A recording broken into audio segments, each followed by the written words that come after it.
Hola, ¿cómo están? Bienvenidos a este especial de Futuro 360 en el marco de Congreso Futuro 2021. Hoy queremos abordar una de las conversaciones que ha sido a estas alturas parte de nuestro ruido permanente ambiente, que es ¿por qué el COVID? ¿Cómo el COVID? ¿Cómo el COVID nos afecta? ¿De qué manera nos vamos a transformar? Y estamos con Paul Boehringer.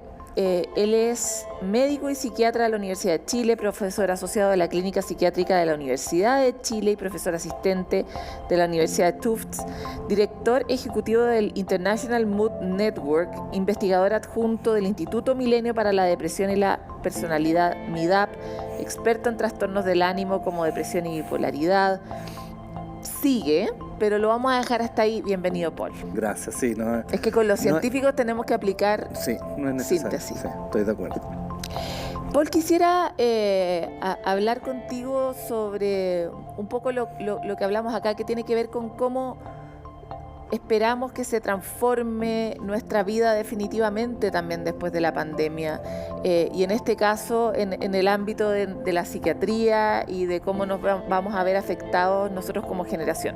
Se dicen cosas, se dice que estos niños van a ser distintos de los otros niños, se dice que todos nosotros vamos a quedar como con una tasa paranoide más o menos alta en relación a los escupitos de la gente ajena, que era algo que a uno veía en las imágenes, por ejemplo, de China con mascarilla, decía, chinos están locos, y no, pues tenía una lógica, ¿verdad? Etcétera. ¿Cuáles crees tú que van a ser las secuelas de este trauma que ha sido la pandemia en la población? Si quieres vamos separando por grupos. Sí, a ver, creo que es súper relevante lo que tú planteas en términos como de... Esta pandemia ha enfrentado a la sociedad a un escenario que era básicamente de ciencia ficción, es surrealista. Yo siempre digo, es casi como un apocalipsis zombie. Falta poco para que, ¿no?, el virus produzca algo de eso. Entonces, primero diría que no sabemos bien, uno, lo que está pasando y, por lo tanto, poder predecir a futuro con cierta seguridad también es bastante aventurado. Podemos hacerlo, pero yo creo que no lo sabemos bien todavía. Va a tener que pasar harto tiempo para poder tener claro qué es lo que nos está pasando. Pero si tomamos el concepto del trauma, que creo que es un concepto interesante para poder pensarlo, el trauma uno lo define como una situación, ¿no?, una vivencia que produce una carga emocional demasiado alta para poder ser pensada o tramitada en ese momento, ¿sí? Y por lo tanto queda como guardada en cierto lugar. Hay una experiencia traumática, la persona básicamente queda como en shock, por así decirlo, y después, durante el periodo posterior al trauma, empieza a haber una cierta posibilidad de elaboración de esto. Y yo creo que como sociedad, claramente nosotros tuvimos un evento traumático cuando aparece este virus y se transforma en pandemia, ¿no? Es como nadie tenía siquiera la sospecha que íbamos a estar encerrados por mucho tiempo. Al principio se decía que iba a ser no mucho tiempo, que después iba a ser más, y se fue alargando.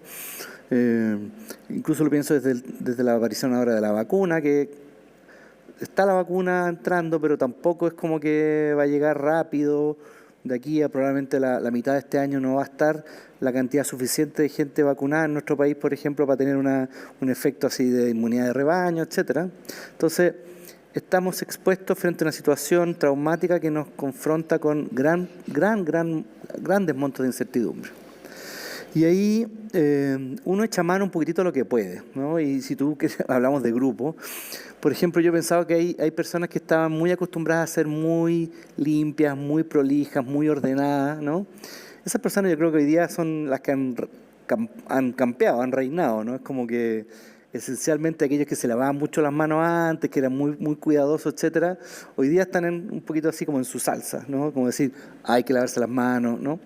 Están como mejor preparados. Claro, pero esas personas que más pueden obsesivas, tener si algún nivel de obsesión, eso te iba a decir, es probable que desarrollen mayores obsesiones, es probable que personas que no tienen obsesiones desarrollen obsesiones. Sin duda. A eso quería ir, que uno podría pensar de que hay ciertos rasgos obsesivos en ciertos grupos, y probablemente esas personas hoy día van a haber exacerbado esos rasgos y eventualmente pueden surgir síntomas obsesivos, ¿no? Hay personas que son un poquito más desordenadas, ¿no? Y a esas personas probablemente les va a surgir una ansiedad un poquito más como flotante, podríamos decir, ¿no? Como estamos angustiados por algo, no sabemos bien por qué. Los obsesivos están más angustiados por, no sé, por daño, contaminación, infección, ¿no? Son como dos grupos distintos. Pensaría también que si pensamos en términos etarios, probablemente la gente de la tercera edad se ha visto mucho más confrontada. Ya, me encanta eso que estás empezando a decir. Y lo digo porque lo he visto de cerca. Pacientes que han dicho, me acuerdo de un par de pacientes que me dijeron, mira, yo no salgo hasta que me vacuno. Yo me quedo encerrado hasta que la vacuna llegue a mi puerta. Si no... Ya. El otro día cuando comenzamos este Congreso Futuro estuvimos seleccionando algunas opiniones que habían dado distintos filósofos, entre ellos Byung-Chul Han. Y Byung-Chul Han hablaba específicamente de lo triste que ha sido la vejez en pandemia, Sí. y de si tiene sentido. La pregunta de cuál es el sentido de la vida, qué es lo que valoramos, y yo le agregaría otra pregunta que es cuál es el sentido de la muerte, Sí. o cómo queremos morir. Y desde ese punto de vista también recuerdo conversaciones que ha tenido Travesía 100, que es esta organización de tercera edad que busca justamente reivindicar el lugar de la tercera edad y dividir la tercera edad como que en realidad es la tercera, la cuarta y la quinta, porque Sí. no es lo mismo una persona de 60 que una persona de 80 ya. Y con todas esas personas he tenido muchas conversaciones que dicen, ¿sabéis qué? Yo no quiero vivir así, si este es mi último año, no lo quiero pasar encerrado. Para mí no tiene el mismo sentido que tiene para ti cuidarte. ¿Qué opinas de eso y de si la política pública debiera hacer eco de la diversidad que constituye la sociedad en un marco como el de la pandemia? A ver, yo creo que es extremadamente complejo, ¿no? En este caso pensar de que hay grupos de interés tan diversos como tercera, cuarta o quinta edad, o por ejemplo adolescentes o jóvenes en adolescencia temprana o jóvenes, adultos jóvenes que se llama, ¿no? Cómo enfrentan cada uno de estos grupos la pandemia y qué intereses tienen es extremadamente diverso y opuesto. Si me voy a la tercera edad, o tercera, cuarta o quinta, como diríamos hoy día, sí he escuchado con mucha énfasis, varias veces, ¿no? Esto de que me queda poca vida y me estoy gastando lo que me queda encerrado, ¿no? Es como esta sensación de no tenía... Sin sentido. Absolutamente, no tenía en ninguna parte planificado el hecho de estar encerrado en la poca vida que me queda. Y estoy perdiendo la vida completamente, ¿no? Y mis vínculos y ver a los nietos es lo que yo quería hacer y ahora no puedo ver a nadie, ¿no? En ese contexto, claramente creo que para ese grupo ha sido especialmente difícil y doloroso, ¿no? Las medidas de confinamiento. Son los más obedientes, por de pronto, son los que más guardan el confinamiento, etcétera, pero son los que yo creo que en términos vitales más los sufren. Además, sabiendo que eventualmente si ellos contraen la enfermedad, tienen mucho más riesgo de fallecer, ¿no? O sea, es súper como complejo y ambivalente el hecho que yo me tengo que cuidar, porque si me enfermo me muero, pero por otro lado, la poca vida que me queda la estoy gastando mirando a las paredes, ¿sí? Esa es una disyuntiva muy compleja y que yo siento que ha elicitado gran cantidad de sintomatología en salud mental en ese grupo etario, ¿no? Nosotros sabemos, por ejemplo, de que la suicidalidad como un marcador de gravedad en salud mental es una curva bimodal, ¿no? O sea, hay aumento de la suicidalidad en adolescencia temprana, ¿no? Y adultos jóvenes, después baja la suicidalidad y después, cercano a los 60, 70 años, empieza a elevarse de nuevo. Eso tiene que ver con pérdida del funcionamiento social, de la red social de apoyo, pérdida de funciones como el trabajo, etcétera, y aumento de la presencia de enfermedades físicas, digamos, crónicas. En ese contexto, este grupo ya tiene un riesgo, ¿no? Que es mayor suicidalidad. Pero ahora además sumamos que está aislado y está además acechado por este virus que lo puede matar. Y por eso mismo te pregunto, porque me imagino que en los ambientes médicos o académicos se discute esto de ¿tenemos que tener una política pública diferente? ¿Sería razonable o no? Yo creo que sí. Yo creo que si uno considera, por ahí he escuchado yo que una sociedad cómo es una sociedad se puede medir en cómo trata a los niños y a los adultos, a los viejos. Creo que este grupo merece medidas especiales. Por ejemplo, a mí cuando apareció esto de que los adultos podían salir a caminar tales días, tales horas, Y yo me acuerdo que yo salía y estaban efectivamente, muy mateadamente, los adultos mayores caminando, disfrutando, ¿no? Creo que esas medidas son súper relevantes, ¿no? Súper relevantes, que puedan salir. Que hayan algunas, por ejemplo, horarios privilegiados para que ellos vayan a comprar las cosas que tienen que comprar, que también lo vi por ahí, ¿no? Creo que esas son medidas que facilitan el encierro, así como ahora apareció, que me pareció también muy relevante, muy bueno, la posibilidad de hacer deporte temprano en la mañana todos los días. Eso es una gran medida en términos de salud mental, ¿no? Que la gente pueda salir temprano a un lugar cercano, sin tomar movilización, etcétera, y hacer actividad física, que siempre va a ser algo positivo, es una medida que de alguna manera incorpora la salud mental. Y por eso yo creo que en este caso los adultos mayores, medidas como esas tienen que instalarse. Me parece interesante esta conversación porque a propósito de que nosotros somos el área especialista de ciencia y de futuro, hemos estado muy en la primera línea con todos los especialistas. Y cada vez que se tiran este tipo de medidas, los epidemiólogos están De indignados, cabeza, obvio. O sea, no pueden creer que se tome una medida de ese nivel en el tamaño de problema que tenemos en Chile, que ha sido un manejo muy complicado. Y ahí te quería preguntar a ti, ¿cómo ustedes desde el gremio resuelven sus diferencias disciplinarias? Porque dialogamos.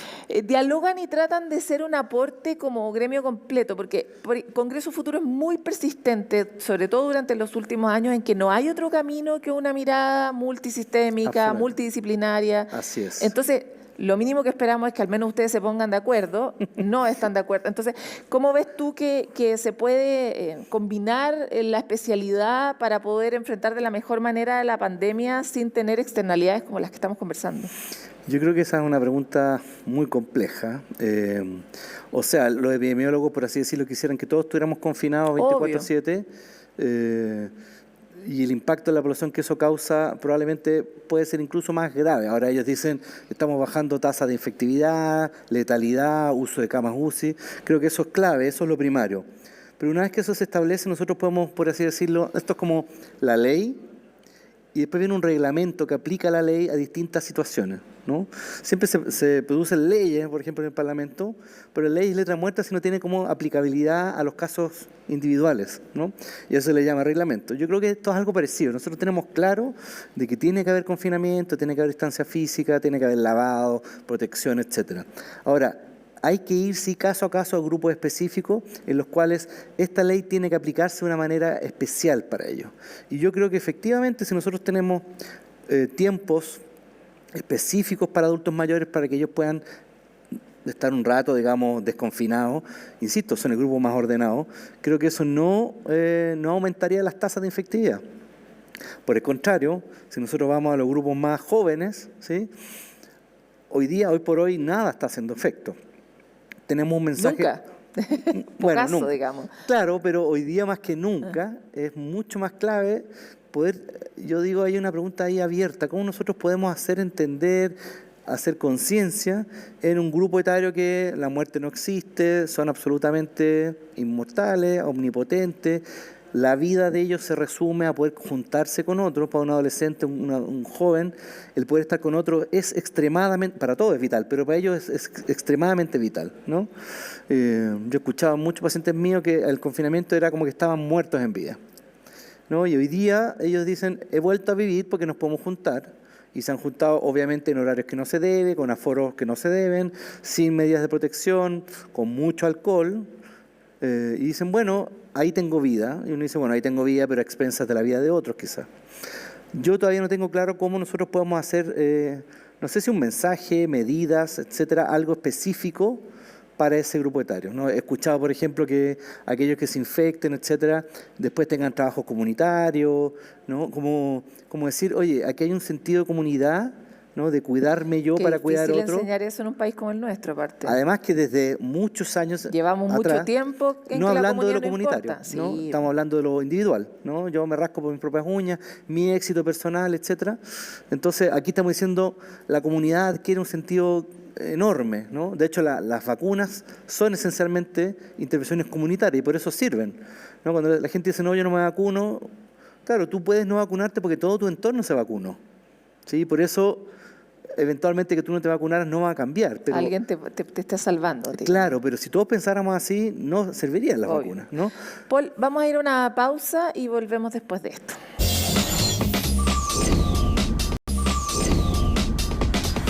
Volvemos en esta conversación en el marco del Congreso Futuro 2021. Estamos con el psiquiatra y médico Paul Boehringer y estamos hablando de salud mental. Usted debe decir, pucha, que hemos hablado de salud mental este año. Es verdad, pero esta es una conversación muy distinta, así que continúe con nosotros.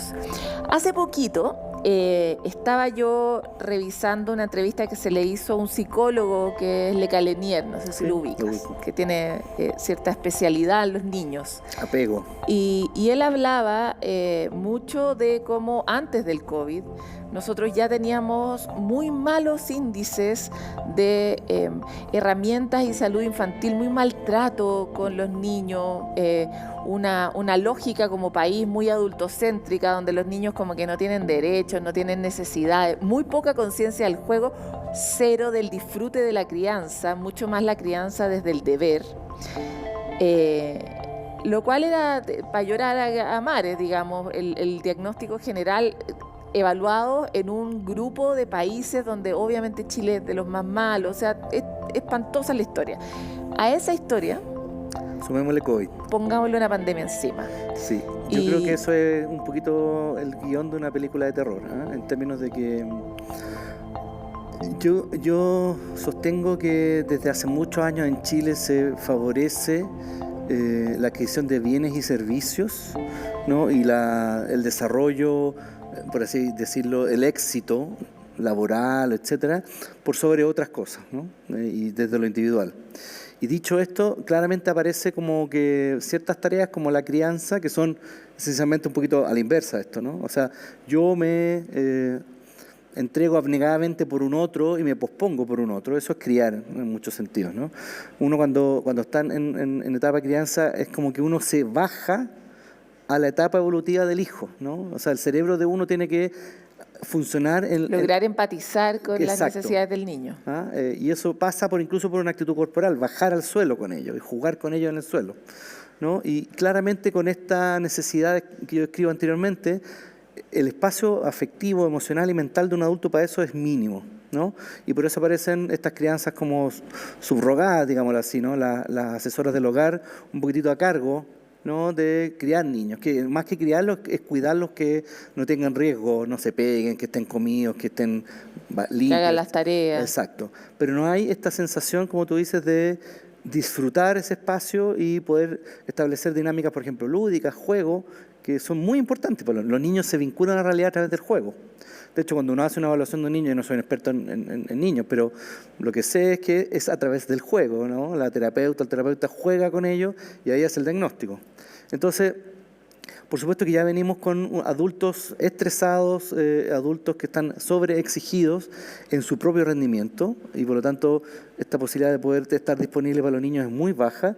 Y ahora además tenemos adultos que están igual de estresados, por ejemplo, con trabajo a distancia, ¿sí? Pero con niños que están 24/7 con ellos, ¿no? Entonces, eso es claramente un guión así como una película de terror, porque la disponibilidad baja aún más.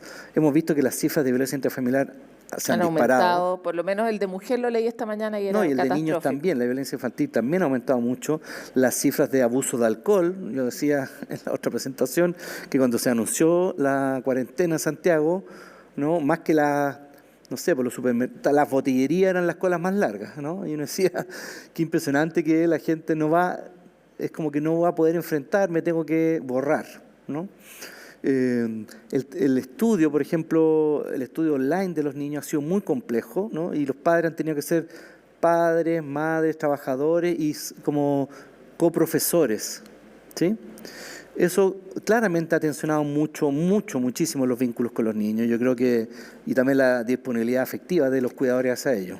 Paul, creo que la gente que puede estar escuchando esto puede reconocerse, pero puede que esté con mayores niveles de ansiedad y alcoholismo escuchándote, digamos, porque uno no quiere seguir sabiendo cuán grande es el problema. En cambio, le encantaría recibir un tip. Tú cuando te juntas con tus amigos, tus 3 amigos permitidos en un aforo enorme, en un patio, o sea, en un espacio enorme donde no se puedan contagiar. ¿Qué tipo de tips le das? O sea, ¿qué uno debiera tener a la mano para tratar de cuidar a su hijo? Al hijo, yo creo que es clave, muy importante, tener disponibilidad afectiva para el hijo. Y esto es algo muy general, pero aterrizado, tener espacios de juego con los hijos, ¿no? Y ahí yo creo que es súper interesante porque cada hijo tiene espacios de juegos distintos. Generalmente tienen edades distintas, ¿no? Niveles de desarrollo distintos. Y por lo tanto, ahí te digo que el desafío es poder leer a cada hijo en su propio dinámica de juego. Y ¿no? tratar de encontrar un link con un él. Link con él. No sé, pues, por ejemplo, hay uno de mi hijo juega más a la pelota y yo trato de pelotear con él. El otro lee más, entonces yo le paso libros, es menos deportista y, oye, ¿viste tal libro acá? Leamos esto, no sé. Y hay uno que anda en bicicleta y cuando hemos podido, ahora menos, ¿no? Salir en bicicleta, ¿no? Y respecto de cómo acoger, porque los chilenos estamos tan enfermos, tenemos tan pocas herramientas emocionales, tan poca terapia, tan poco acceso al psicólogo, al psiquiatra. ¿Para qué te voy a decir a ti eso? Que los papás también tenemos pocas herramientas. Entonces, ¿qué tipo de, no sé, conversaciones o gestos uno puede tratar de entrenar como un músculo para poder ser un apoyo real para los niños en este contexto? Sí. No, eso es súper importante. Te quería decir que, por ejemplo, yo hoy día tengo un hijo de 8 meses y para mí ha sido muy, muy importante y muy gratificante el hecho de poder tener un juego muy primario, muy básico con él. Para mí ha sido casi como momentos en los cuales yo no estoy pensando en nada más, ¿no? Es meditación. Como, sí, exacto, como un contacto muy como piel a piel, ¿no? Y digo, qué bueno que tengo esta posibilidad hoy día, ¿no? Ahora, creo que siempre los hijos uno tiene que llegar, más que con la frase hecha, ¿no? Con la pregunta abierta. Es decir, como... ¿cómo te fue en el colegio? No es como, oye, ¿qué cosas nuevas aprendiste? ¿Con qué amigos estuviste? Porque claramente uno dice, ¿cómo te fue en el colegio? Bien, y nada más, ¿no? Tratar de no imponer como la idea o la regulación de una conducta desde la entrada, ¿no? Es como primero contactarse, cómo estás, cómo te ha ido, ¿no? Y después poder poner en el fondo como decir, bueno, es importante que tú hagas esto, es importante... ¿Hiciste la tarea? ¿Te lavaste los dientes? Claro, pero eso viene después, ¿no? Si uno lo instala de entrada, uno se pierde la preciosa oportunidad de poder escuchar al hijo. Y yo ¿Qué creo le pasa y cómo se siente? Exacto, yo creo que la invitación y la forma es poder primero saber qué le pasa, cómo se siente. Probablemente, no sé, hay un hijo mío, por ejemplo, ve de estos cómics japoneses, y yo he entrado a verlos. Y he encontrado algunos, de hecho, bastante entretenidos, ¿no? Pero eso me da pie para poder tener como después algún tema, y después que empezamos a conversar de tal o cual personaje, de entrada, ¿no? Después empiezan a aparecer los temas de él. Y lo importante es que uno tiene que estar ahí disponible, ¿no? En el fondo los hijos son esta posibilidad de que ellos nos requieran, ¿no? En ciertos momentos, no siempre, y si nos requieren, que nos pillen disponibles, porque si no, nos perdemos esa posibilidad. Paul, se nos acabó el tiempo, a pesar de todos los esfuerzos que hicimos por expandirlo. Einstein tiene razón a veces. Así se puede expandir, pero hay un límite. Limitadamente. Pero te agradecemos mucho por estar en Futuro 360. No, encantado. Nosotros tratamos siempre de entregar estas herramientas que el pensamiento, la ciencia tienen mucho más a mano y acercarlas a una mayor velocidad a la ciudadanía que tanto la necesitamos en estos tiempos de cambio, de incertidumbre, algunas tablitas de las que afirmarnos para flotar en estos tiempos extraños. Nos encontramos en otro capítulo.